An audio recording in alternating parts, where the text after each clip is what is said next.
2, was this in fact some sort of freak accident? Had she been taking out the trash and then somehow slipped into the chute, which, by the way, when I lived in New York, I lived in many a buildings that had trash chutes.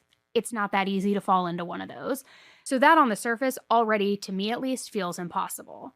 And it becomes even more impossible when you consider that based on her injuries, Phoebe would have had to likely have gone down that chute feet first.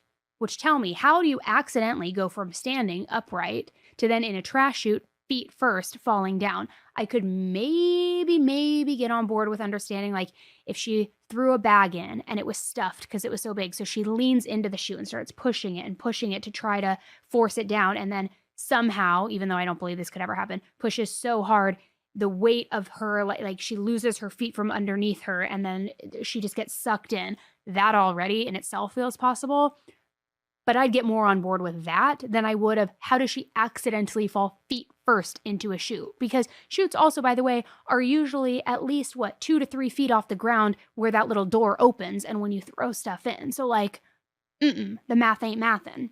Now, the third question is, could she have taken her own life? And if so, in arguably one of the strangest methods that we have ever seen or covered on this podcast, which I know that your brain probably went like, there is no universe in which somebody ends their life this way by climbing into a trash chute.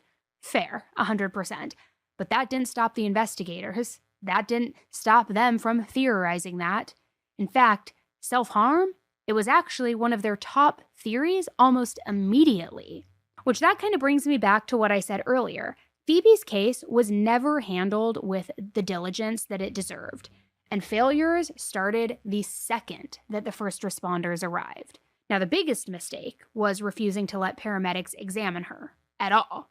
That single decision, it erased the chance of determining her time of death. Whether Phoebe died 5 minutes before help arrived or 5 hours earlier than help arrived, we'll never know.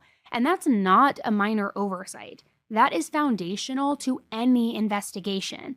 It establishes a timeline. It narrows suspects. It helps identify foul play or not. It's step 1 in every single case. Build the timeline. Get the time of death. And Phoebe never got it. Why, you might be asking?